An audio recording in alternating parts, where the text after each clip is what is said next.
Welcome to Pickthall House's conversation with Dr. Andreas Krieg.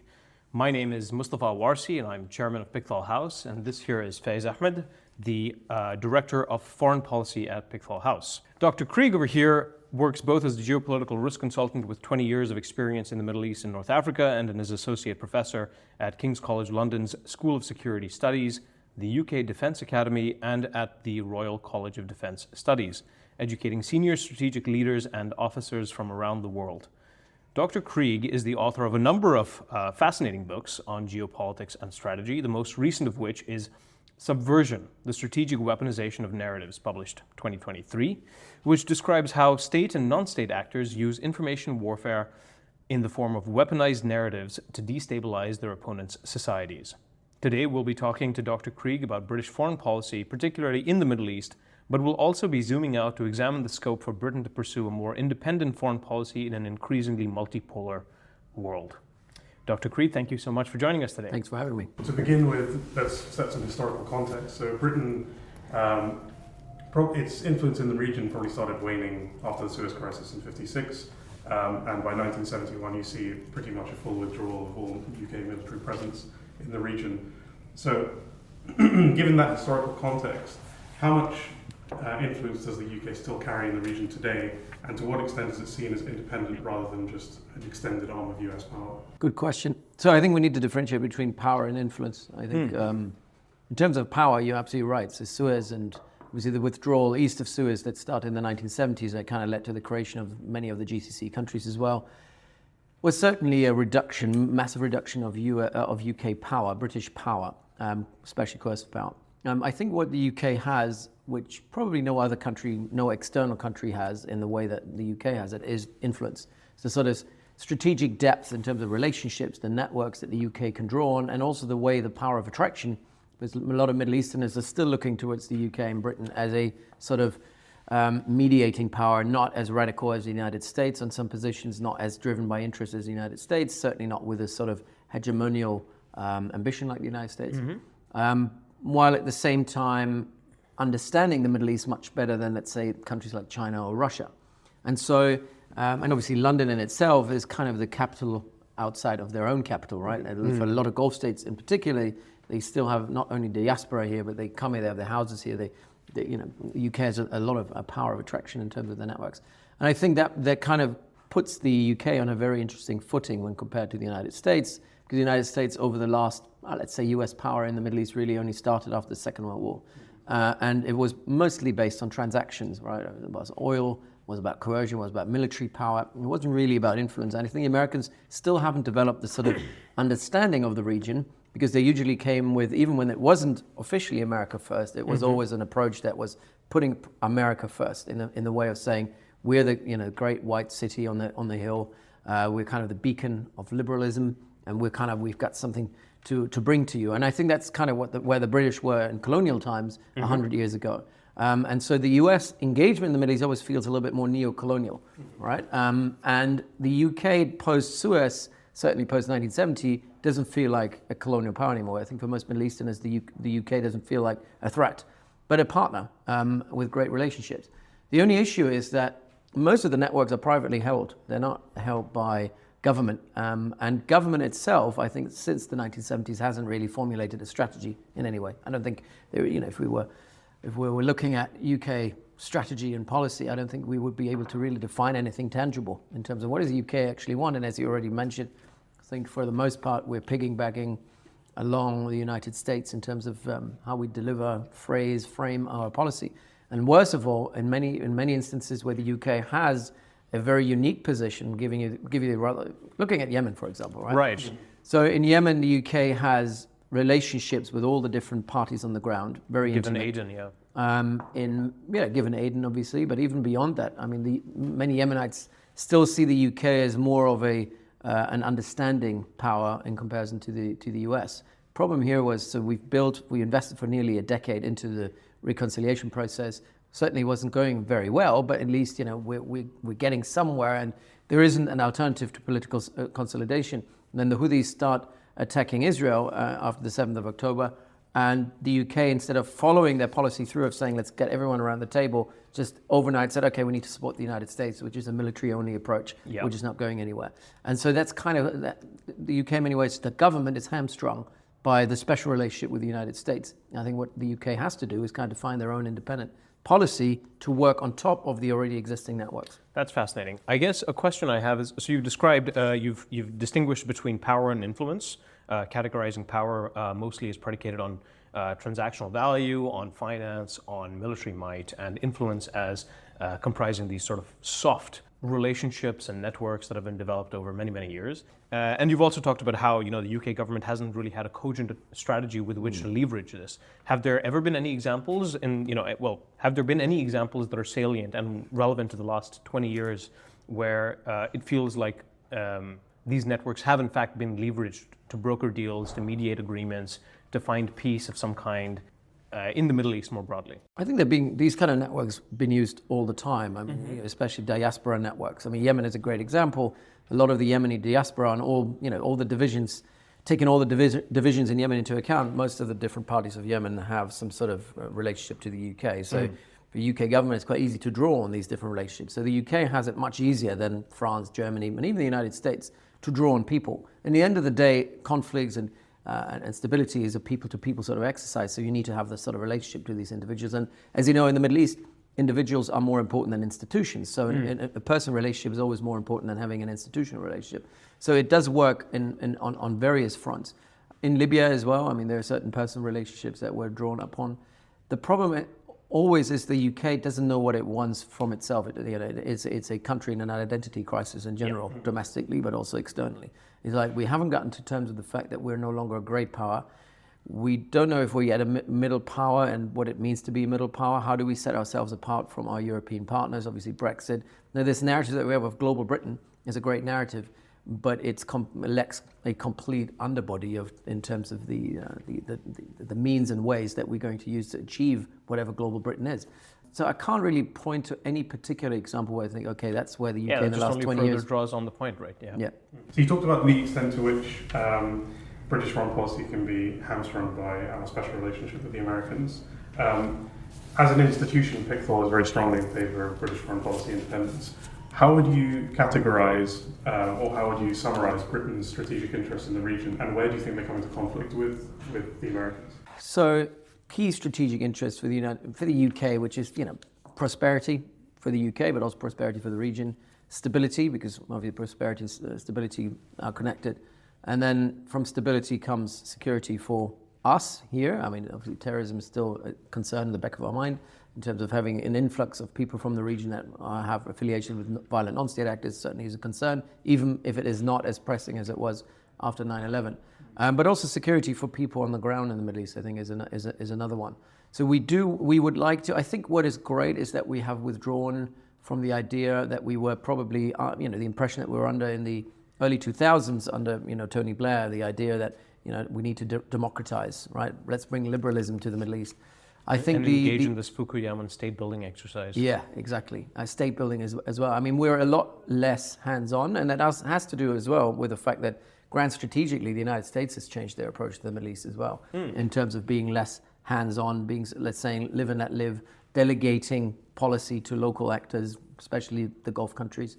And the UK follows the same sort of approach. I think there's a realization now that the Gulf, as the only stable sort of part of the region, financially stable and also in terms of security, is a partner that we need to work through and alongside with, because we don't have the strategic depth. The same is true for the United States. They don't have the strategic depth to do it themselves. They need the bidding of the Gulf states to help them out on this. And the UK is following in the same line. The only difference is that the Gulf states, for the most part, still have a stronger, affectionate sort of relationship with the UK than they have with the United States. And it's also the sort of legacy goes a long way, where the legacy with the United States is very superficial.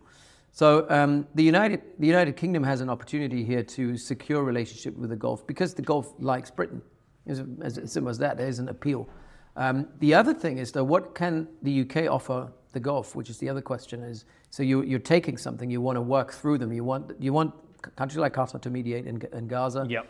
You want Oman to mediate with the Iranians. You want the Qataris mediate with the Iranians. You kind of want the Saudis to potentially mediate between Ukraine and Russia.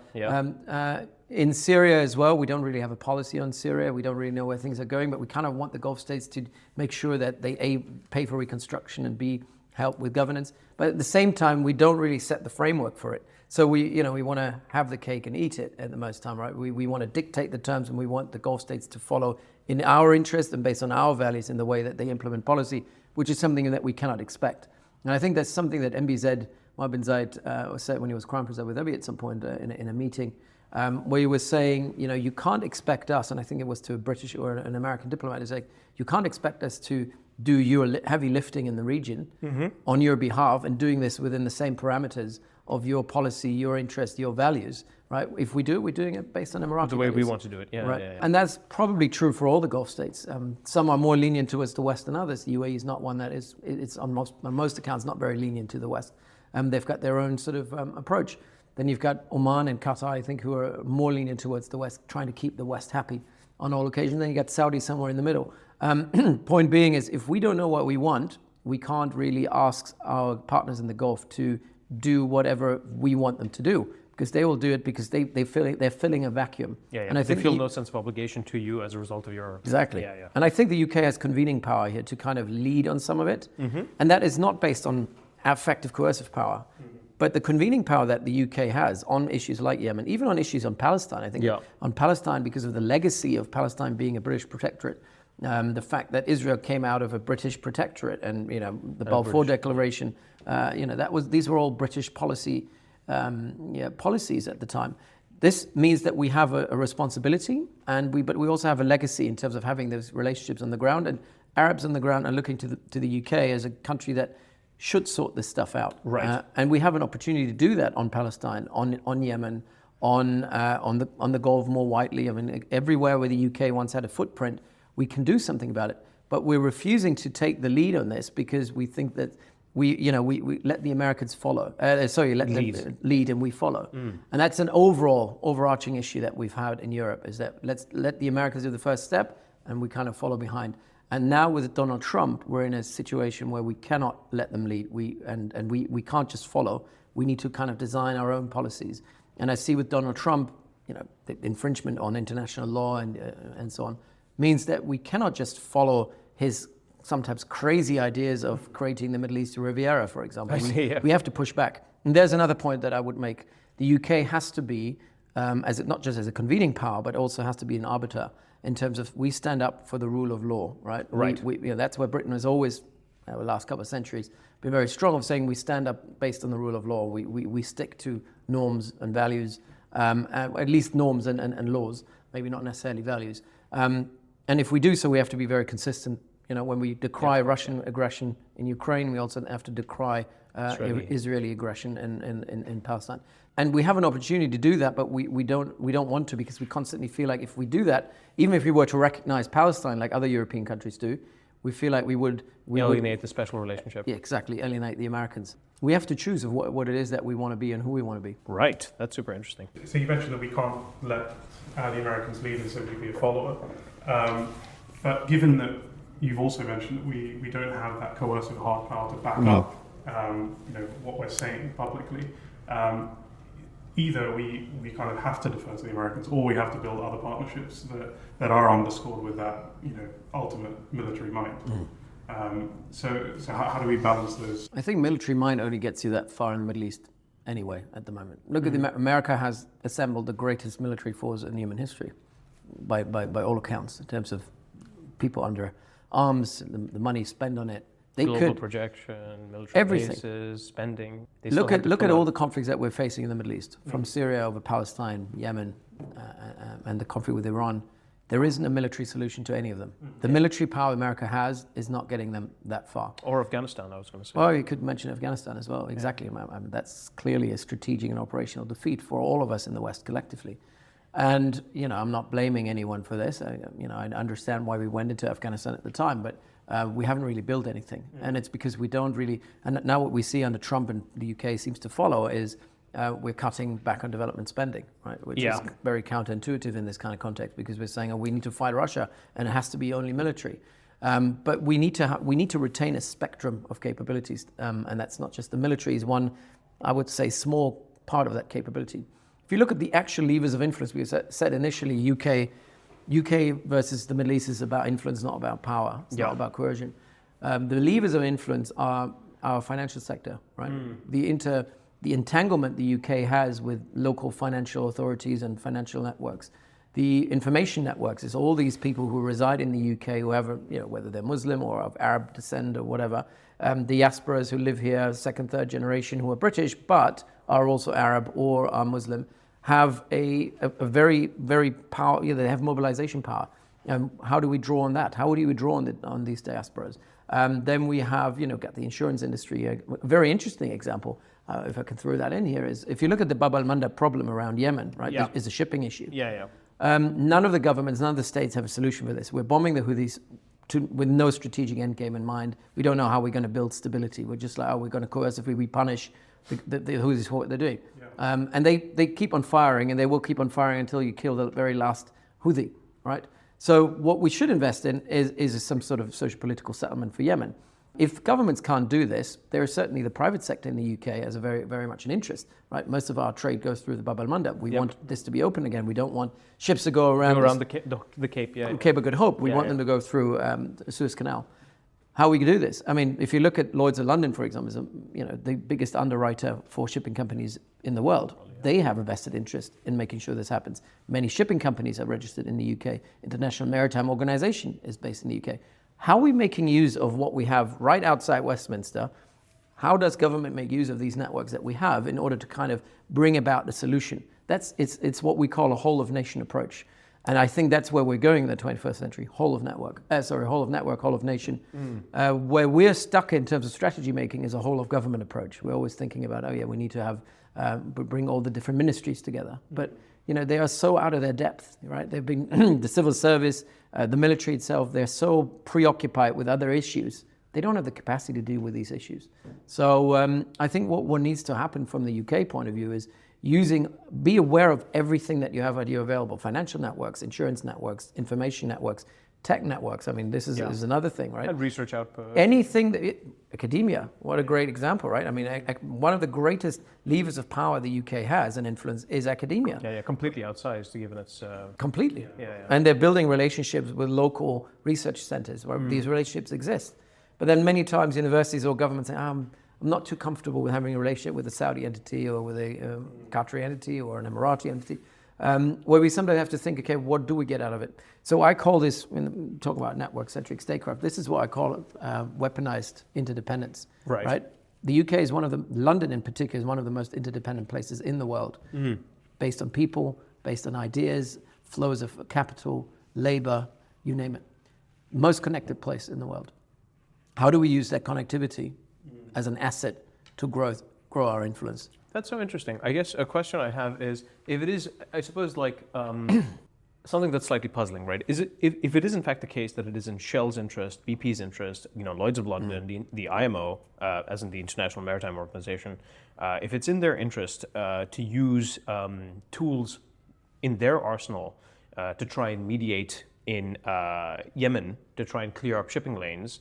And if in fact there are these large institutions that have the ability to lobby government, that discourse constantly with government, how come we haven't seen this already take place? Well, a lot of conversations are taking place, obviously not in a As in, do you feel like there are strategic blockers somewhere in government that preclude them from allowing people to pursue their own interests in a way that would be most conducive to a solution that is not in fact military, that doesn't result in us just bombing the Houthis into oblivion to no end? No, I think the interesting, what we have to understand is Westminster and Whitehall is like a castle, right? With very tall castle walls. Whatever happens behind the walls stays somewhat shaded in secrecy, if you will. What they haven't done is really building networks in and out. And when they do build networks like intelligence services, they build them in one direction, right, to gather information. Yeah, I see. But there are valves in between that make sure that the networks are not reciprocal. It's unidirectional. I see. So what you need to do is build reciprocal relationships, right? And so let's take the case of Lloyd's of London. There is one country that can really unlock Yemen, and that's Oman, right? The Omanis have the relationship with the Houthis, they have a relationship with different parties on the ground. Saudis have a vested interest as well. Our government is not going to do anything really, and when I say government, civil service, or the military, to really use these relationships effectively to drive anything forward. Because again, we're hamstrung with our relationship with the United States, and we never really strategic because governments, because of the way the system works, most of the system isn't very strategic. It takes short-term over long-term decisions and so on. Political gain is more important than actually national gain long-term, blah, blah, blah. Now, if you have private corporations that have an interest, it's very difficult for a private entity to actually get access to that castle that I was talking about. Right. And draw upon the relationships which are international relations. Let's say Oman as a somewhat a potential partner to unlock that relationship with these. Why can a private entity not have access with Oman to unlock that relationship if our government is not doing anything about it? And so what we need to do is kind of develop a public-private partnership along the way where there is cross-pollination, but also interdependence, right? Going both ways, where both sides can work with one another.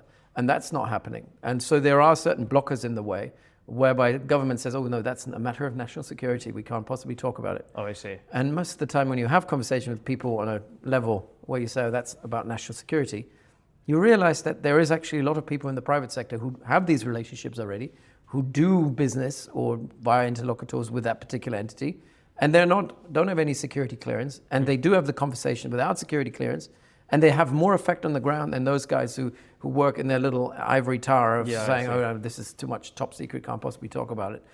So in the world of entanglement that we're in, hyperconnectivity, these old structures, these hierarchical structures, right, of state, are very ill-suited to work alongside those networks. It's funny because this reminds me very much of the conversation we briefly touched on earlier about the East India Trading Company being so extraordinarily effective in India, and how the UK, in contrast with, drawing on our own history, in contrast with France or Spain or Germany, managed to project so much power so internationally for quite so much time.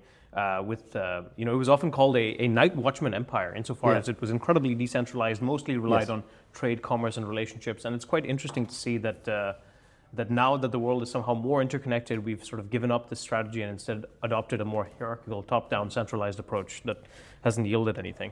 Now, would that be fair to say? Very much, if I can draw upon this, because it's always hard to make a case for the East India Company, and I'm not making I know. I'm very adamant. It's a question of capability, right? Not morality. But let's think from a British point of view. Let's look at the British Crown in the 17th century, right? Or 16th century, actually. Late Tudor times. Sure. Right? It was a small island nation on the periphery of Europe. Usually in comparison to France and Spain, certainly not as wealthy, mostly agricultural, mostly the only export was really wool. Compared to the big empires of the time, even the Spanish one or China or Mughal India, it wasn't even a power at all. It was a small state on the periphery, completely meaningless. Elizabeth I, in the late Tudor period, was thinking about, okay, we have no capacity. We have no capacity to build our own army. We have no capacity to build our own navy. We have no capacity to build the kind of levers of statecraft which are required for us to actually compete with Spain, Portugal, and the other countries that are already out there. So they said, let's enable the private sector to do that for us, kind of following the Dutch model. Dutch, same thing, small state, small republic. They said, okay, very decentralized, let's use the market. And that's what the Elizabethan age was all about. It's about empowering the market. And the East India Company, founded in 1600, was kind of the pinnacle of that development of saying, let the private sector deal with this. Let's go out, discover trade routes, empowering, giving a charter, a monopoly to a company to say, you build that relationship, you have you raise the capital, which is also, you go to the market, you raise the capital to build a fleet, have that fleet, raise capital to pay for people to go and work on the ships and then go out there. Everything was entirely privatized. At the peak, the East India Company had 200,000 people under arms, which were far more powerful than anything that the British Crown or the English Crown had at their disposal. So it was a massive empire built around a state. It was a corporate empire, if you will. It was one of the first corporate empires. So I'm not saying we should emulate this. The problem is once it ceased to be a network of traders and a network of different trading outposts, networks that included obviously Indian interlocutors and Chinese interlocutors and so on. Once it ceased to be a network and became more and more a centralized hierarchy, which was the case in the early 19th century to mid-19th century, it became a governing entity that became autocratic, authoritarian, repressive, exploitative, blah, blah, blah, blah, blah. And that's when it failed, actually. And that's when it became empire. That's when it actually failed. But the idea here is, what can we learn from how we use the market and private networks to create connectivity? Because that's what all the East India Company did for the most of the first 100 years throughout the 1600s. Yeah, it's broker relationships and broker allocate relationships, capital, yeah. generate capital, Yeah. bring it back to London, and create, for the most part, win-win relationships. And that's what weaponized interdependence is. Interdependence has to have a degree of win-win, right? It's not a zero-sum game. And So I think that's where Britain is very strong, win-win rather than zero-sum. Precisely. And so it's a question of us recognizing the way in which we've done things in the past successfully, and how we can undertake this again. How can we learn, not necessarily replicate it, but how can we learn from the lessons from the past? Yeah. Because we have a way, collectively, not just in the UK, but our Western world view that we have then also exported to the rest of the world is saying the best way to do statecraft and governance and organizing that is a hierarchical system of top-down management, where there is control, where there is a stratification of based on rank or seniority, bureaucracy and some kind of managerial class. Exactly. Yep. How can we look into in Google? If you look at Google, for example, they've embraced a network sort of model in itself in the way they organize their companies. Many big corporations have embraced the network model. The state hasn't. The state is still as hierarchical as it was in the 19th century. And so that hierarchy, which I would probably say came about in the 18th, 19th century and became sort of the gold standard for how we do statecraft and governance, is coming, I'm not saying coming to an end, but it certainly has has kind of reached the limits of what it can achieve. And so if we want to survive, if states want to survive in this networked world in which we're in, where flows matter, then you have to embrace the network model in itself. And it's not a zero sum. It's not like you either become a network or you're a hierarchy. You can be both. Successful network states like the UAE, for example, or Iran, have a core, which is extremely hierarchical, but a periphery, which is very networked. And diffuse and spread out. Yeah, exactly, and that's how they generate power. And that's why the UAE is a fairly small state. In many ways, you could say the UAE has replicated the model of Tudor England, of a small state with a hierarchical core, and basically decentralizing and externalizing statecraft throughout that massive network. That's how they have generated this sort of influence and power that makes them, I would say, arguably the most powerful country in the Middle East. So bring it back to the Middle East on that note. I mean, the network stuff is fascinating. We'll probably bring it back in that direction. We'll circle in that direction later. We wanted to talk to you about the war in Gaza at the moment, and Britain's role and Britain's response to it. So we've seen pretty much since October 2023 a lot of kind of umming and ahhing and reluctance from Britain to really take a concrete position on the war. So in the early days, for example, you had huge hesitation to publicly declare what the legal opinion was regarding export licenses. Then, as the fighting intensified, there have been fairly credible reports of war crimes committed by Israel, which the UK has again failed to acknowledge. I suppose this comes back to some extent to our conversation about the special relationship and following the US position. But how does the UK retain credibility and retain its position as an upholder of the rules-based order if we fail to do these things? Very, very difficult. I think Palestine in many ways, and obviously I don't think this is going to go away wherever direction this conflict is going, whether, hopefully this ceasefire that we currently have will be extended, but it doesn't look very good. It doesn't look very promising. Wherever this conflict is going to go, Palestine has been elevated since the 7th of October to a level across the world, across the Western world, our world, that I think it hasn't been elevated to that level since the last Intifada. So in the last 20 years or so, Palestine has been somewhat in the back of the mind, if at all, of most people. Most people thought the Palestinian cause was dead. So it's now been elevated to such a big issue that, whatever position you take as a government on this issue, it will define your credibility, your legitimacy for a very broad audience. And funny enough, I'm someone who's lived 20 years on and off throughout the Middle East, including in Israel, but also on the other side. Everyone has an opinion on this conflict. Everyone seems to be mobilized. Everyone seems to think they know what the solution is to this problem.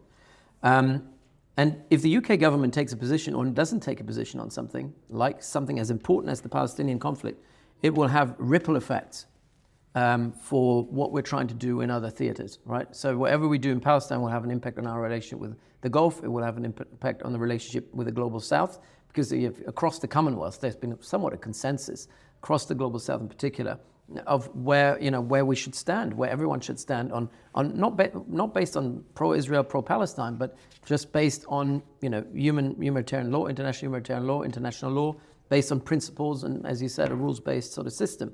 And based on everyone should have a principled position. The UK was always big on principled positions, and we're not. And so I think the damage of trying to have that cognitive dissonance. When I interact with whether it's MPs or civil servants who work on the matter, who would seem to be thinking, yeah, well, I understand it's quite problematic what Israel is doing, and they adopt these kind of Hasbara narratives, the narratives that the Israelis are injecting into our discourse to kind of defend the indefensible. Then there is some sort of cognitive dissonance where a lot of people are saying, yeah, I understand it's very bad what the Israelis are doing, but you need to also understand X, Y, and Z. And I get it. On some issues, certainly there are some caveats. But when you're killing, 60,000 civilians, there is no caveat in such a short amount of time. There isn't really a caveat for that. And the way it was done, I mean, we've got so much evidence, mounting evidence of individual cases of war crimes being committed, which warrant an investigation. The fact the UK government has stopped issuing licenses for exports, which could be used for offensive action, is a symptom or is a result of them realizing that actually we could be in very muddy sort of legal waters if we continue to do so, because there is credible evidence, even the government lawyers saying that Israel is committing war crimes on a large scale. And here's the difference too, because then when Israelis come back and say, oh, look what you did in Anbar in 2006, look what you did fighting ISIS in Mosul, look what you did in Afghanistan. And yes, there have been individual cases of war crimes being committed. And there is a lot of anecdotal evidence for that. But it's never been as systematic as it has been in Gaza since the 7th of October. Yeah, or state sanctioned, yeah. And it's state sanctioned, it comes from the top, and the reason why the ICC is looking into this, and why there is a case at the International Criminal Court, at the International Court of Justice as well as the ICJ, is that you have leaders in government, leaders across the chain of command of the military, embracing particular positions, which are very much not in keeping with the way that we've defined international humanitarian law. And there has been a concerted effort to rewrite international humanitarian law in the conduct of that war, where the Israelis are saying we need to push the boundaries of what is acceptable behavior, because this is such an outrageous, what happened on the 7th of October is so outrageous that we need to rethink warfare altogether. The UK should take a principled position on that and saying we absolutely agree that Israel has a right to defend itself. Based on principle, right? You have a right to get your hostages back, absolutely. But in the course of that, you can't just say every civilian or every Palestinian is a legitimate target. Game, This echoes a lot of Pickthall House's own thinking on the fact that Britain, in fact, used to have a relatively independent and more balanced, moderate view on Israel, even as late as Thatcher. Her imposing arms embargoes on Israel multiple times, not just once.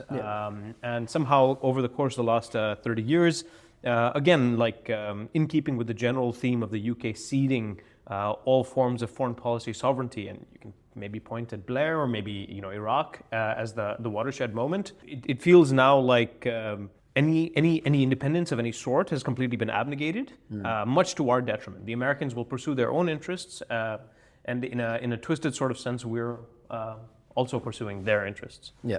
But I think it's not about the Americans. I think the watershed moment isn't anything the UK has done. I think pro-Israel networks of information networks spreading certain narratives across a wide spectrum. So these are not your NGOs and activists, but it's people who are lobbying MPs, people who work with civil servants, people who across the spectrum of civil society are engaging in injecting what the Israelis call hasbara, which is their sort of propaganda narratives, this is normalized. So this includes AIPAC and the Conservative Of course. Friends of Israel and the. But that's just the tip of the iceberg. I Right. think the civil societal element is a lot more dangerous. And it's the coercive part of this as well. So there's a consensus part where the Israelis are trying to shift consensus on the matter. Sure. They failed. And I think we've seen in this war in Gaza that a lot of the narratives that might have been more palatable during previous Gaza operations are no longer palatable to the vast amount of people in the public, including conservatives, including people who are generally friends of Israel. It makes it very difficult to take a position. So they went from consensus building to coercion. Yep. So you have that sort of approach of framing people as anti-Semites, using legal action as well. There's now a network of lawyers who will take up claims against individuals. So there's a lot of intimidation. So you're being ostracized from academia, from journalism. People be put under pressure. I mean, a lot of BBC journalists being put under pressure where the BBC has to apologize. What it leads to is it's an interference in the information environment. It's an interference so harsh and so coercive that it leads to compulsion as well, where a lot of others who might have not been in the firing line are saying, oh, actually, is it worth it for me to actually document and adequately report on this issue because I might face this massive backlash. And we've seen that over the last couple of weeks over the BBC documentary in Gaza. Yep. The amount of controversy that was thrown at it, which was, it's a minority opinion that this was controversial. And it certainly has a legitimate, this piece, whatever you make of it, has a legitimate sort of claim. And it's a legitimate piece to show, considering that we haven't done enough to humanize the suffering of the victims in Gaza. We've done quite a lot to humanize, and rightly so, the victimization of Israelis who suffered on the 7th of October. Indeed. But we need to have a balance, right? We're not, the BBC isn't the BB Broadcasting Corporation, right? It's the British Broadcasting Corporation. And as the UK, we have no vested interest in this conflict. We should, again, take a position based on a positive neutrality and based on principle, as all people are asking for. I mean, in particular, the controversy around this documentary is peculiar because we wouldn't need Palestinian sources to be delivering news to us if we were allowed Saharian journalists into Gaza. So coming back to the idea of principle around the conflict and Britain's interests, our official position has been to support a two-state solution based on 67 borders. Since the 7th of October, that prospect seems increasingly unlikely to happen. Gaza has been demolished. If we did have a Palestinian state which included Gaza, it would need to be rebuilt. There would need to be some kind of Marshall Plan for Gaza. But beyond that, we've seen since Assad fled Syria, Israel carried out bombings in Syria. They've captured territory beyond the Golan Heights and in southern Syria now as well. So there'd be a lot more unwinding to do if we were to try and implement a two-state solution at this stage than in the Oslo years. So to what extent do you think a two-state solution is still viable? It's not viable as it stands at the moment. What I believe in is a Palestinian state solution. Right? Let's not call it two states. Whatever needs to be created is a state for the Palestinians. Whether this is, in what format I don't know. But if you say, if we wed ourselves too much to a solution that was, like you said, was very much viable in the 90s, nearly 30 years ago, and it's not now, then we have to reconsider how we're going to frame the Palestinian state solution. But the thing is, also, if you look at the trajectory of where the conflict is going, there's not going to be an Israel that lives in peace, in stability, in security, and prosperously if they don't concede to the Palestinians to have a right of self-determination. That it's just not, Israel will not survive this. And I'm not saying the next 10 years, but if we just look at the trajectory of where Israel is going, what we've seen for the most part is that what happened after the 7th of October, the polarization over fighting back, and we need vengeance and we need to get our hostages back, has completely glossed over the internal divisions in the country. Right. On top of that, there are intracommunal violence within Israel. There are 2 million, I think nearly 2 million Israelis who are not Jewish, who become gradually second-class citizens. Then you've got people in the West Bank that we haven't really looked upon, who are also now, over the last couple of weeks, have been subjected to equal treatment like the Gazans. Then you've got the call for ethnic cleansing of Gaza, which is just not, as a plan, not feasible. Even if you leave the norms and ethics aside, logistically, 2.2 million people cannot be put on planes and flown to Jordan and Egypt and whatnot. And certainly not so voluntarily. There are not 2.2 million Gazas who want to leave voluntarily. Yeah. So you need to come up with a solution that is actually viable, a strategy. None of this is strategic. Israel is, we always think of Israel as such a strategic player. Israel is not strategic. It's always operational. It's finding operational solutions to strategic problems. It never has kind of laid out a viable roadmap to a political solution to the Palestinian issue or the Palestinian cause.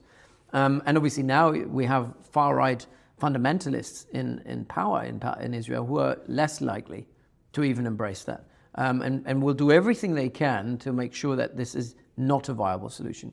And it's, again, up to the international community to make sure that there are red lines. They are being crossed at the moment anyway, in terms of war crimes. Ethnic cleansing is another red line, which is also going on in the West Bank. These are red lines that are being crossed. And the government here in the UK has been half-hearted in condemning that and saying, oh, this might not be the best way forward. Trying to find balanced words because we don't want to antagonize the Israelis or the United States in that matter. But I would even say the United States under Trump is less of a Zionist than his predecessor, Biden is. He's far less ideologically wedded to the idea of Israel. He's doing it because it serves its constituency. And certainly people within his direct remit, these sort of zealots, these kind of, Zionist and Christian fundamentalists, they certainly have a very strong ideological commitment to Israel. But he himself isn't. He's very pragmatic. He just wants these issues to stop. And he doesn't want US taxpayers' money or US boots on the ground to kind of solve the ripple effects of that issue. So I think there is an opportunity also to bring Trump in on this. And I think that's where the Gulf states come in to kind of say, okay, Trump, you want investments from the Gulf? You want us to help you out with reconstruction? Happy to do so, but you need to also make certain, that's kind of the Saudi approach. We also want you to make progress on the two-state solution in whatever format that will happen. That's super fascinating. I mean, in particular, the point about how this is not even strategically in Israel's interest. It cannot possibly be the case that it antagonizes so many people in a vast array of nations all around the world and expect to continue to live in peace, stability, and security going forward, as we now see in South Lebanon and South Syria even now. Yeah, and just to expand on that a little bit, the previous Trump administration, they considered one of their great successes to be the kind of expansion of the Abraham Accords. It seems like the Abraham Accords are completely dead in the water given the current situation as well. In fact, we are. Is it being hosted today? There's a conference in Cairo hosting Arab countries to discuss the Palestine issue. So. How does the Western world interface with that effort? Because the Saudis have made it clear that any normalization with Israel is going to be preconditioned on a resolution of the Arab-Israeli conflict. Well, I think that's very ambitious. I think the Saudis would settle for less. That's their kind of bargaining position where they say, it's in the same way that Trump is setting out a bargaining position and saying, this is what I'm asking for, but I might be willing to settle for this. The Saudis are saying, this is what we need, but we can settle for this. I think the Saudis, they're mostly interested in finding a solution that works for their national interest, but also keeps the peace at home, because obviously the vast majority of Saudis would not accept a blank check sort of normalization in the way that the Emiratis have done it. And so the Abraham Accords are not necessarily dead, because I think they're delivering for the Emiratis. They're an Emirati project. They've always been an Emirati project. And so the Saudis were never going to accede to the Abraham Accords. They would have always had their own deal because they don't want to be a junior partner to the Emiratis on all of this. But the Emiratis the problem with the Emiratis is that they haven't asked for anything in return. They just thought, okay, we get access to AI tech and all kinds of Israeli tech. Cybersecurity tech. We get a lot of credit in Washington, and I think that's the credit that they're using up at the moment as the Emiratis are helping the Russians to bypass sanctions, as they're helping the Chinese setting up their sort of intelligence base, all issues that are problematic in Western capitals. They always can use that sort of get out of jail card, which is the Abraham Accords of saying, but we are the ones who normalize with Israel. And so in a lot of the conversations I'm having also in London with analysts, but also policymakers, is whenever we raise issues about the UAE and their UAE's behavior, whether it's in Sudan, where they support the genocidal RSF, there's always that thing of like, yeah, it's very problematic what the UAE are doing, but they do have remember, they're the ones who have a relationship with Israel. So I think that was a very strategic move by the Emiratis to get that kind of out of jail card, and it is delivering. And I think it's probably more powerful than I even expected when it was signed initially. And that's also certainly a big claim for the Saudis. I mean, this is a big ambition for the Saudis to get that kind of out of jail card. However, I just don't think that the Saudis would be willing to, to accede to that. And whether they will say, they need something that they can sell as a commitment to the Palestinians, unlike the Emiratis. But to have a narrative of saying we do something in the interest of the Palestinians is not the same as actually doing something viable. So I think there is some flexibility on the Saudi side. We can talk about whether or not the UK should concern itself more with the European stances and start using that as a template model to break away from American. European? What is a European stance? It's sort of some countries in Europe, like France and Spain, as you mentioned, are largely softer on Israel than certainly the States is, and then the question becomes whether or not they're harder on Israel. They're harder on Israel Yeah. than the States is, and then the question becomes whether or not it is in the UK's interest, particularly as the US gets increasingly isolationist, to start moving or trying to forge closer alliances with Europe on foreign policy issues. After all, given the fact that the UK suffers similarly as Europe does from refugee crises, has similar worries about Russia as Europe does, unlike the States, as Trump quotes, we have this big, beautiful ocean in between us. Yeah.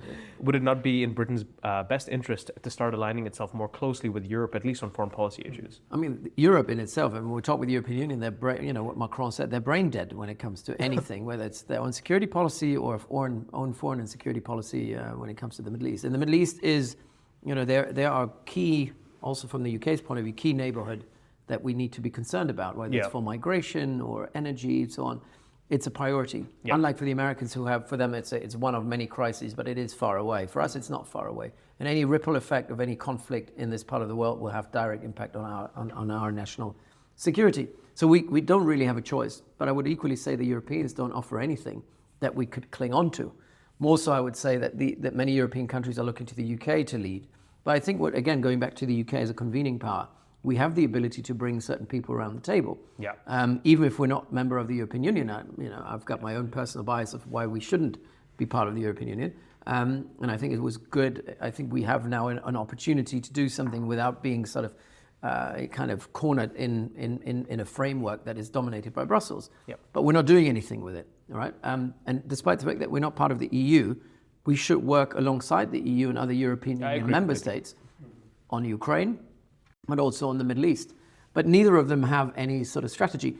That being said, the US has no strategy either. So that's the whole problem, right? We've been walking, sort of sleepwalking in a strategic vacuum in the Middle East because no one externally really has an agenda or a strategy or an objective.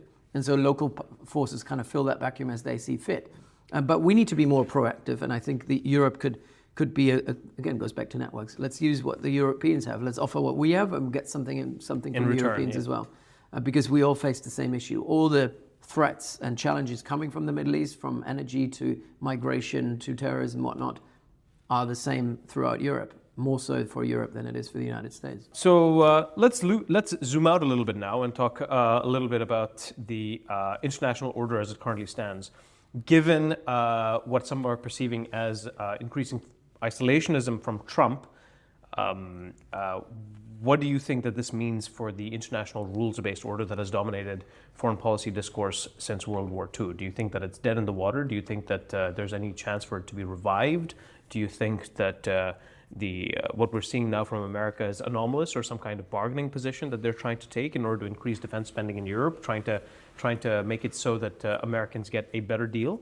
Or do you think that there is genuine lack of interest in maintaining the unipolar world order as we see? I think the media narrative has been very extreme. As everything, Trump is very extreme what he says. Media is very extreme in how they interpret what he says. Yep. There's a lot of hot air that's been going around. I think what we need to focus upon is the US grand strategy, which is independent of individual administrations. And what we see is a very, very strong shift since the Obama years from the United States to kind of disengage from other parts of the world, right? I think it's sort of pulling up the drawbridge of saying what's good for America. Like the sort of America first sort of approach is not a Trump idea. I think this has been consistent since Obama's withdrawal from Iraq, continued by Trump, continued by Biden, and now we're back to Trump.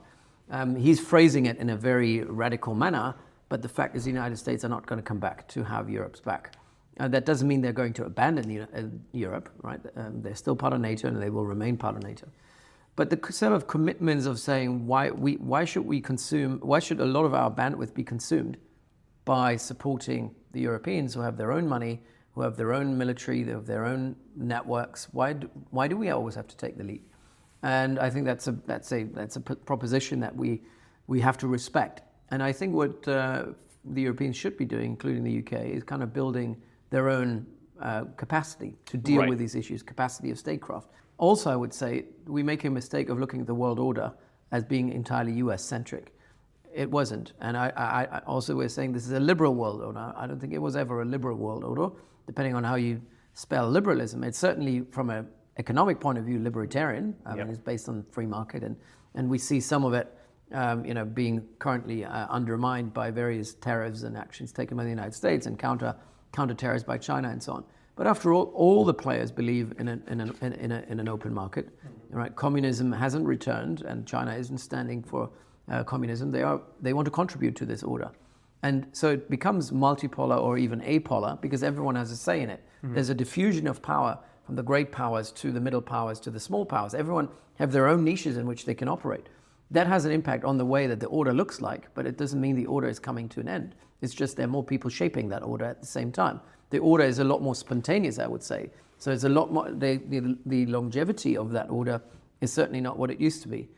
So it's not, the trajectory is not going to be linear. It's going to be very non-linear. And that's fine. Again, it goes back to my idea about networked order. Networked order, like the market, are networked based on microprocesses. Order comes spontaneously, disappears. Spontaneously, equilibriums or equilibria of stability come and go. They're being constantly renegotiated. And because we don't have a hegemon, and we don't even have a set of few great powers, I think this idea of multipolarity in itself is a bit problematic because it suggests that there is an oligopoly of great powers that shape that order. Still very top-heavy, top-down, very realist, very hierarchical. When I say it's a lot more decentralized, and there is small powers who at times have disproportionate power over the system, there are non-state actors who have disproportionate influence and shaping power over the system. And so that's the new order. And the United States, and what the US is doing right now is a reaction to that new order because they feel like we can't really manage the order as we used to. And so we're just withdrawing from it. But you can't really withdraw from it because you're entangled anyway, right? Even from China, we talk about disentanglement, decoupling and all that sort of stuff. If you look how the networks have, on all levels, all domains, have kind of entangled ourselves with the Russians, with the Chinese, with everyone else, entanglement or disentanglement will only go that far. And so this is a new order that we're in with a lot of opportunity. I think for middle powers like the UK with a lot of opportunity, even for small states with a lot of opportunity to kind of carve out a niche. And I think that's what we see also for a lot of non-state actors who have carved out their own niche to shape, like big corporations have their own niches. I mean, if you look at Meta, you look at X, you look at some of the big data companies, Amazon, they are shapers of that order as well. But we never look at it because it's not as sexy than looking at the 190. And that's the issue with our brain, right? We're always trying to create order where there isn't one. We look at 195 member states of the UN. It's like they're the kind of building blocks of that order. No, that's rubbish. I mean, if you look at the order in itself, it's a completely decentralized, multi or even apolar system of billions of different nodes that all kind of interact. That is absolutely fascinating.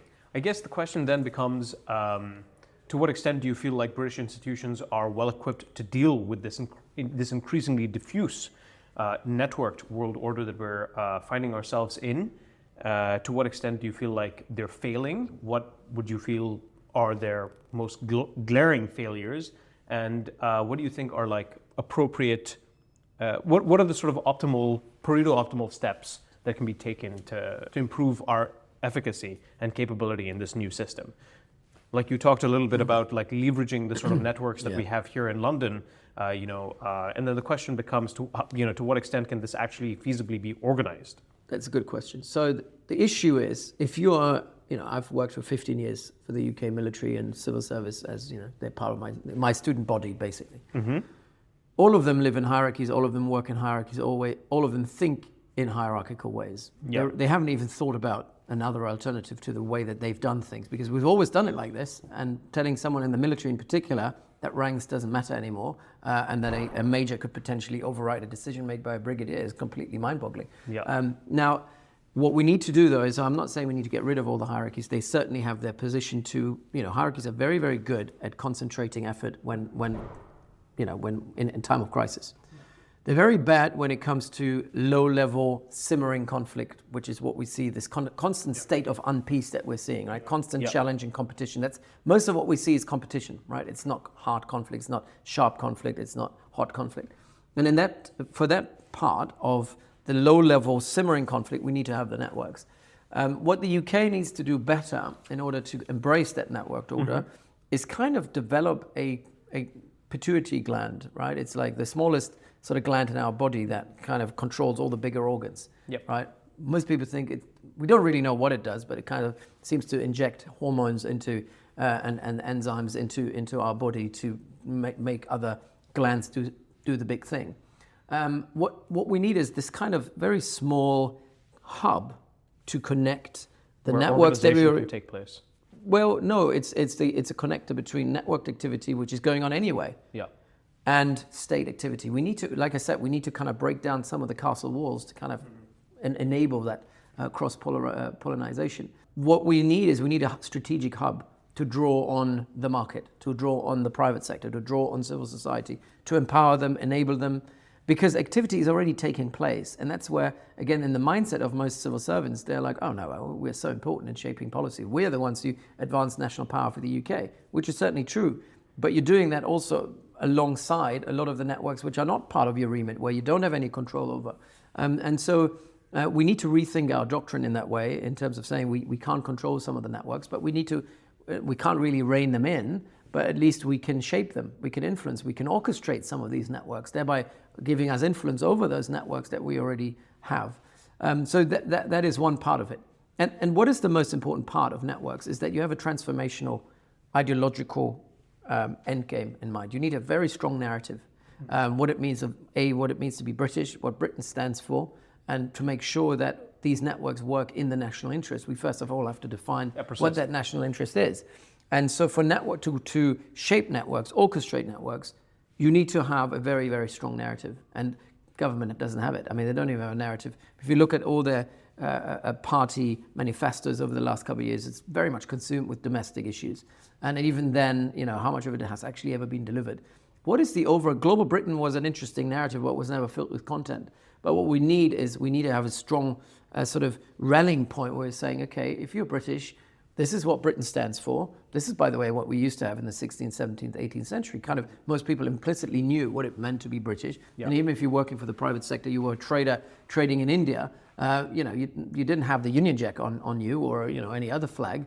But you did what you did, and you always had sort of the idea of being British and what it means to advance English interests or later British interests in mind. What does it actually mean? And I think this is a question of identity, and we're in an identity crisis, as many other Western states are. In a multi-ethnic, multicultural society, what does it mean to be British? And I don't see these things to be at all, contradictory. I think we are a multi-ethnic, multicultural society, and we're doing actually a fairly good job compared to a lot of other nations in the West by a certain level of tolerance. But certainly, in order for this society to continue advancing, for these networks to continue advancing, also in terms of statecraft, we need a very strong narrative of what it means to be British. I mean, you mentioned this identity crisis exists in many different Western powers. Are the Americans doing a better job? Because they do have more kind of, not open doors, but let's say more exchange of information between the private sector and government. It looks like there's kind of a mercantilist takeover of government happening at the moment with all these kind of tech billionaires being involved in the administration. You could say that, let's say, MAGA or America First are kind of trite electoral slogans, but they do have some sort of rallying power behind them. Do you think they're doing a better job of what you're describing? What's interesting is that Trump has been very coercive, actually. So the market is, if you look at the big tech, what was fascinating during his inauguration is that most of the tech guys were sitting behind him as he was, I think that's a noble statement, big statement as well. And they were coerced into that. I mean, the fact that Zuckerberg said, I'm going to let go of some of our policies, and we're trying to, not interfere with the government. It seems like they were reined in, but the thing is, I think Trump needs to understand that there are limits to his power because he needs them more than they need him, right? And they have extreme leverage. What the Americans are doing very well is that the market in itself is extremely free-flowing. It's very much hyper-capitalized, which, obviously in comparison, we can't compare, right? They're a hub in tech, they're a hub in finance, and the mobilization power of that capital goes a long way. But that doesn't mean we can't emulate some of that as we draw on the private sector. The problem with the Americans that they don't have, that we have, is the fact that every 4 years, or at least every 8 years, they have a transformational sort of shift of power, which usually in the last couple of decades always led to a 180 degrees shift of policy. I think we have, despite the fact that we have a two-party system, number one, that we're a monarchy, which means the crown in itself is a sort of, and I think it's a very, very valuable element of stability in this country, is that we have a force, we have a power, a legacy that is bigger than day-to-day politics, that stands above politics, that is a unit rallying force. They don't have that in the United States. Something that connects you to tradition and gives you a sense of continuity. Longevity as well. The Americans don't have that. And it's very difficult for businesses as well as for these sort of networks to align themselves, because every 4 years, every 8 years, there's a massive shift. And what we've seen now from, Biden to Trump now was a massive shift, but Trump can't run again. We don't know what's going to happen then. And so as you have these policy shifts, it's very difficult to kind of have a cohesive direction. What it means to be American as well, I think, is being watered down as well. This idea from a dishwasher to a millionaire, the American dream is no longer what it once was. Trump wants to go back to the American dream, but he hasn't really filled it with content either. So, it's what it means to be American. And, when you speak to Americans who come to the UK, a lot of them are trying to leave, a lot of highly educated are trying to leave the US behind because of the toxicity. Yep. And they're saying, okay, the next best thing for us is coming to the UK.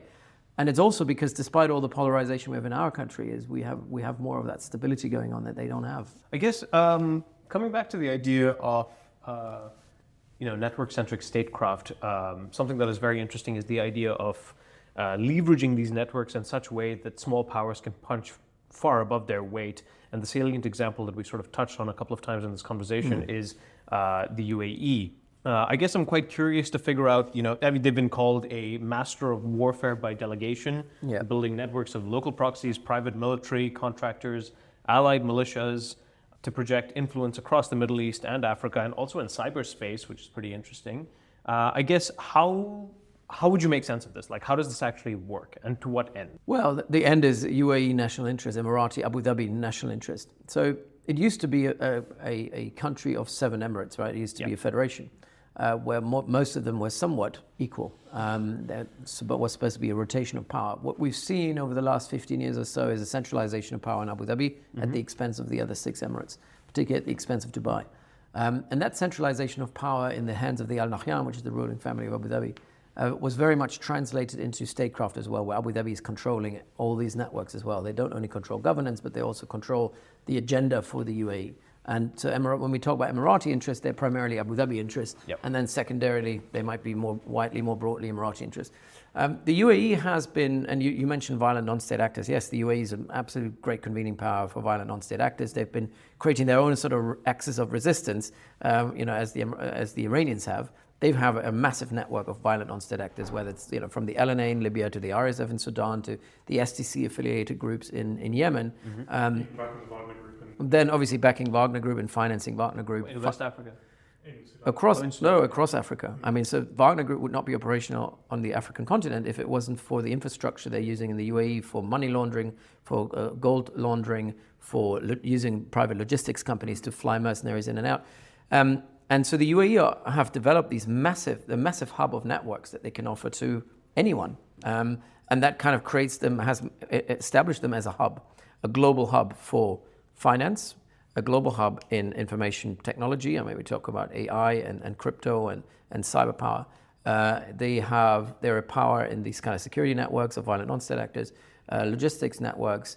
What else? Other tech networks. Whatever network you can find, the UAE have developed into a regional hub, and then in some cases also an international global hub. A strong centralized core Very and strong, a very diffuse correct. periphery, as you say. Yeah, and with high connectivity to Asia, to Africa, to other places of the world, great energy networks as well, again, all kind of coming together in the UAE. For a country of 1 million people, 1 million citizens, that's quite remarkable. It is quite remarkable. Would you parallelize this with the way Israel projects power around the world? Quite interesting. So in my upcoming book, which I call Webs of Power, I have one chapter on small states and how they can use networks effectively. I compare the UAE with Israel. And Israel has a lot of that network power as well. Yeah, indeed.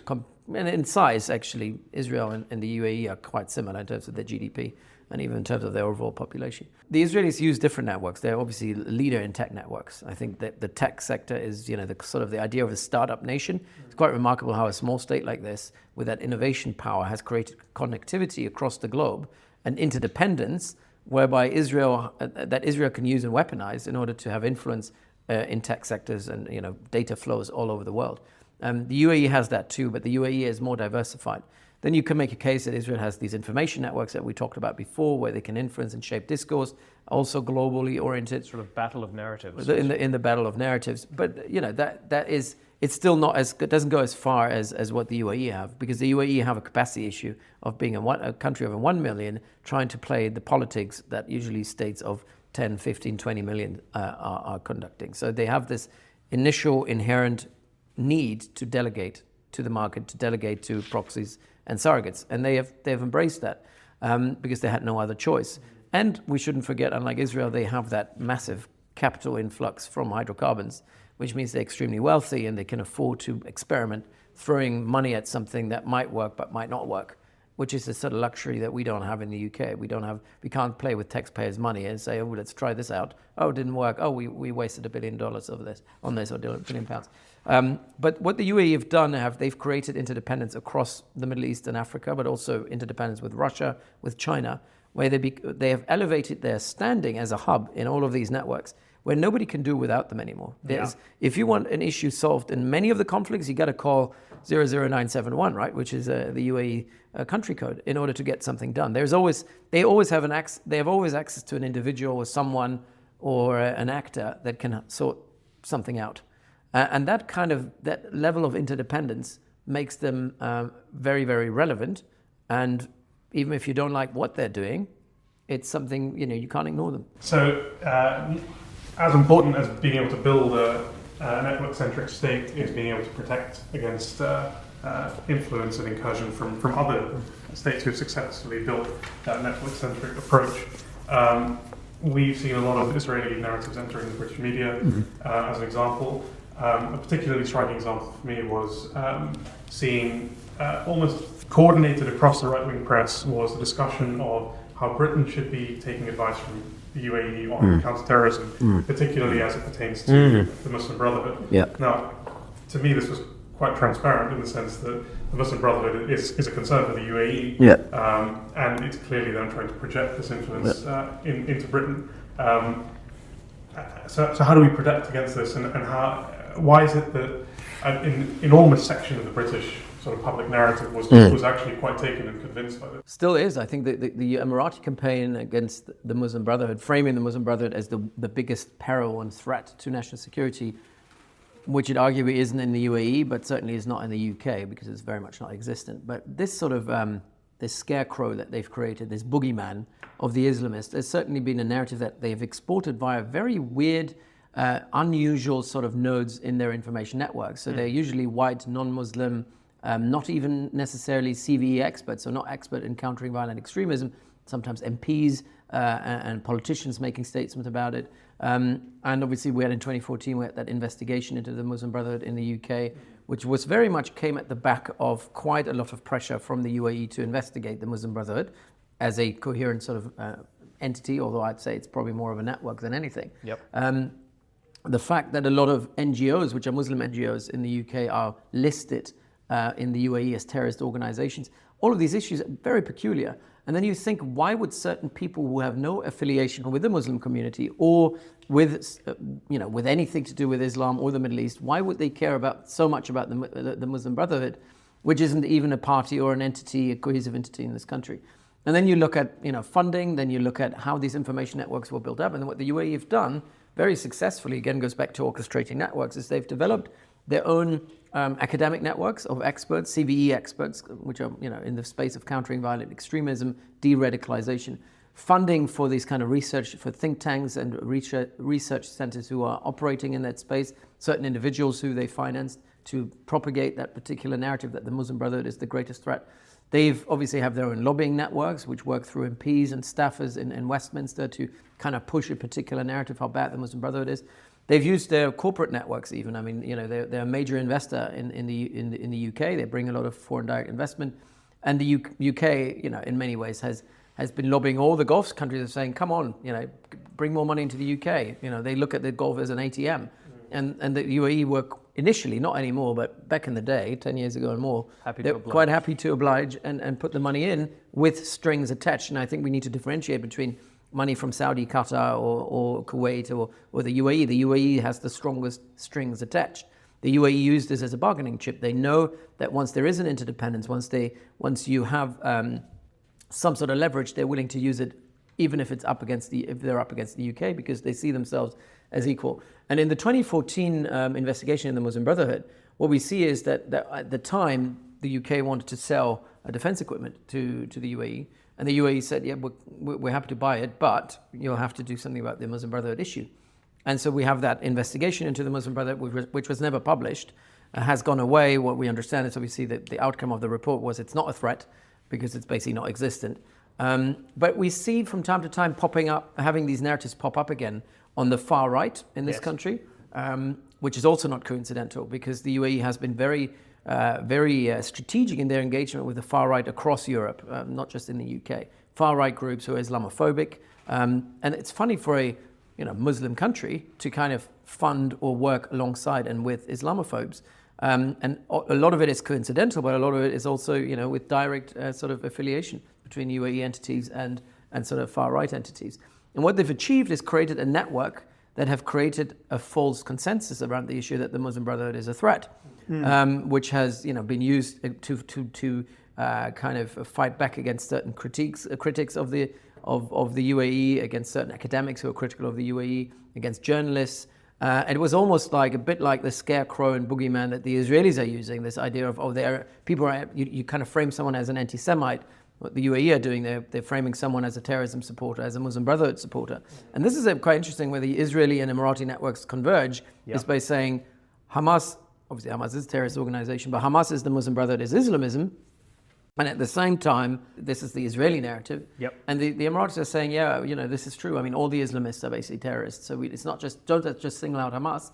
All of any sort of, and for the Emirati point of view, any sort of Muslim entity, any civil societal group that is Muslim or Islamic in any way is framed as being on a conveyor belt, as they say, to terrorism. They're saying if you enter a moderate Islamic NGO, you're on a linear sort of trajectory to becoming a jihadist.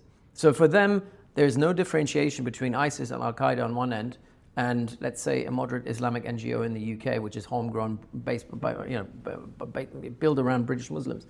And this, I think, is the threat. Yeah, and do you think that there's a kind of consensus that that the weak point of the Achilles heel of European societies today is the far right? So you mentioned the UAE kind of pushing this narrative amongst the far right. The Israeli foreign minister recently announced that Israel would officially engage with far-right parties in Europe as well, which is even more peculiar than a Muslim country. That you have now the Israeli government dealing with parties like the French National Front, who are, Jean-Marie Le Pen was a Holocaust denier. So are these kind of disinformation networks converging around a consensus that the far right is the way to proceed? So the way information networks work is they work via useful idiots, right? They're sort of coincidental surrogates. Not all of them are necessarily directly paid to do this. But if you present an Islamophobe or an anti-Semite and that's most of the far right are in that space, right? They're anti-Semitic and Islamophobic at the same time. And you present them with a narrative of saying that there's a problem with Muslims, especially conservative Muslims, they're a problem. They'll take it. You don't have to pay them to say that. And so what the UAE are doing, they're basically producing the content, they're producing the academic papers, quote unquote, with some kind of weird think tanks and pseudo-experts. and then they're flooding it into the market, and they're quite happy to comply. It's quite interesting that I think at the time, which was the Front National, had a relationship with the UAE, or at least they had used a UAE bank to clear some of their payments. There is a relationship there. And the fact that the Israelis are willing to go with anti-Semites and the Emiratis are willing to go with Islamophobes to advance their national interest shows that the far right in particular, and not exclusively, but the far right is a very, very useful Trojan horse to get deep into the information space to shape perception on the ground. And that's extremely dangerous. And there are many of these Trojan horses. I mean, the far left as well is a Trojan horse for the Russians. So I suppose it's a question of anti-establishmentarianism. Yeah, it's not just anti-establishment. I think because the far right and far right populists are no longer just a fringe group and a fringe phenomenon. Certainly not on the continent in Europe. Yeah. I think some of the narratives they've been pushing have become mainstream. Yeah. Right, and we see if you look at Germany. The far-right AfD just won about a fifth of the vote, and that's after a couple of years in business. We see the same in Austria, see the same in France. So the far-right, and if we hadn't had a first-past-the-post system in the UK, we would certainly have a bigger representation of the Reform Party in our parliament. So, and I'm not saying Reform Party is necessarily on the same spectrum as the AfD. I mean, they are right of the Conservatives, but not necessarily far-right. But there are certainly people in the Reform Party who have far-right sentiments and Islamophobic sentiments. And so they're becoming more and more mainstream. Yeah. And the problem is if you have a Muslim country, quote-unquote Muslim country, like the UAE, using these kind of narratives to advance their own agenda, because what they want is kind of create a palatable environment to plug their own security concerns that they have domestically, to kind of demobilize civil society, because that's what it's all about for the Emiratis. They see any form of civil society as inherently subversive and inherently problematic for regime security. If you now get your partners in the West to embrace that, because then you're basically embracing authoritarianism.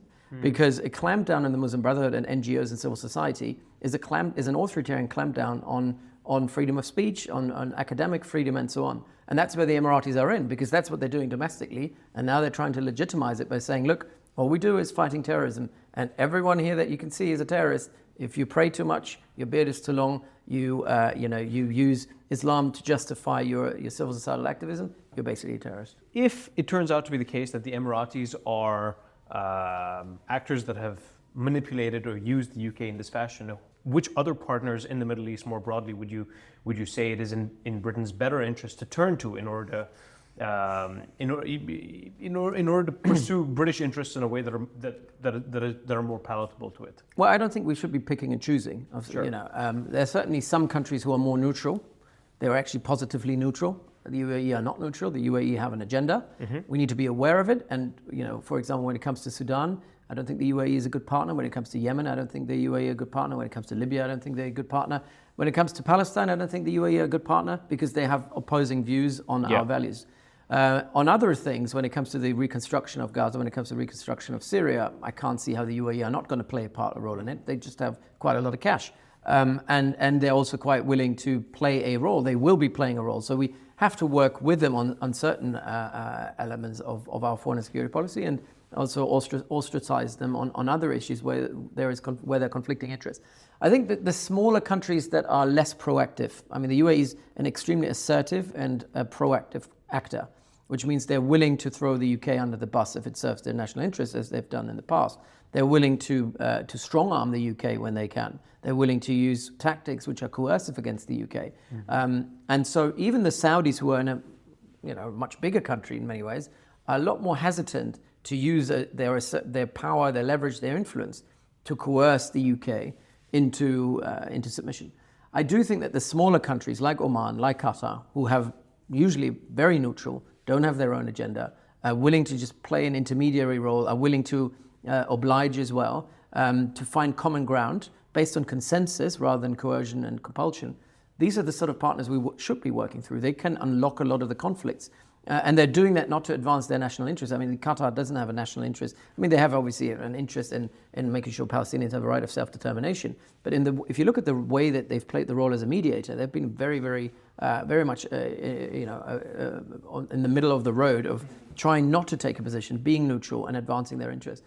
Oman, the same thing when it comes to Yemen. I think anything to do from Strait of Hormuz, when you do speak to the Iranians, to down to the Bab al-Mandab in Yemen, where you have to speak to the Houthis and potentially Somalia as well. Oman is the kind of country that has these relationships. We need to work alongside them.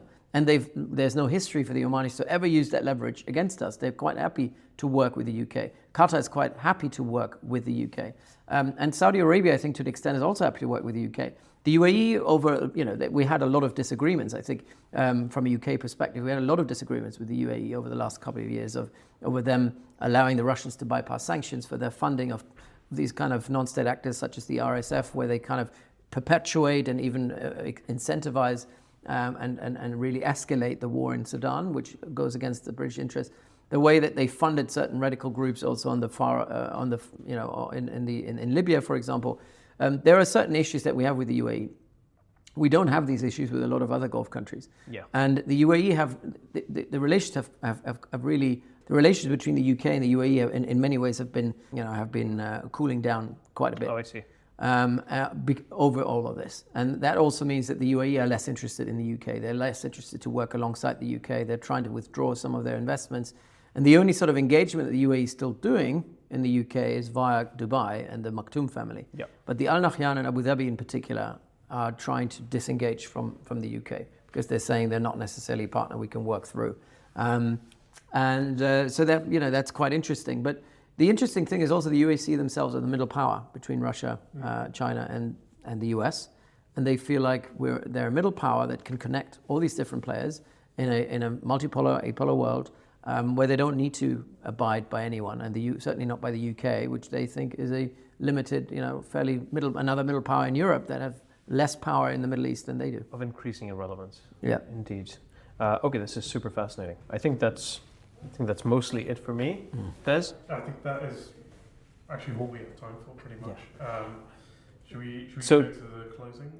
Yeah, we can just summarize essentially. So essentially we highlight the fact that and correct me if you think I've misstated anything, but we basically highlight the fact that it is not that we as Britain need to recognize that it is not in fact always in our strategic interests to follow America's lead on various foreign policy issues, that it is incredibly important for Britain to determine what exactly it is, what its own security interests are, that Britain has historically had a huge advantage insofar as London is an incredibly interconnected place.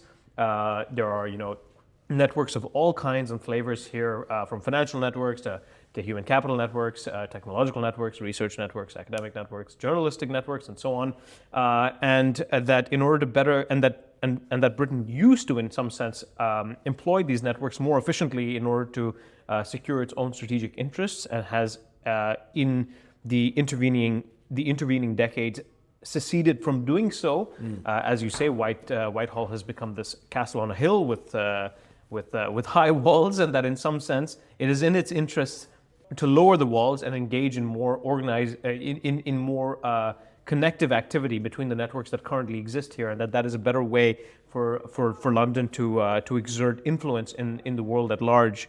We touched on the fact that the UK is not seen as having so much power as such, insofar as power is concerned with finance and military might, but rather a lot of influence, which generally is predicated on relationships, drawing back to the idea of networks that are so fundamental, and that increasingly, as we move towards a multipolar/apolar world, where we start to see power become increasingly diffuse along the global stage, particularly as America starts to retreat in a process that's been going on since 2008, since withdrawal from Iraq, as you mentioned. There creates a lot of threats, but also opportunities insofar as you have these middle powers that project influence far in excess of what was previously possible, and the UAE is the UAE and Israel, I suppose, to some extent, are the most salient examples of this, and in how they've operated over the course of the last 15 or 20 years, and that it is important for Britain to keep this in mind, both as far as defending itself against, infiltration in the sort of battle of ideas and battle of narratives, but also from precluding its own institutions and networks from being upended or misused for, contra its own national interests. That one, it needs to be cognizant of how to protect against this, and secondly, that it already has a natural advantage in this as a result of its activity over the last 300 years, and that these are things that policymakers ought to think about when they chart a new course for Britain in this multipolar/apolar world.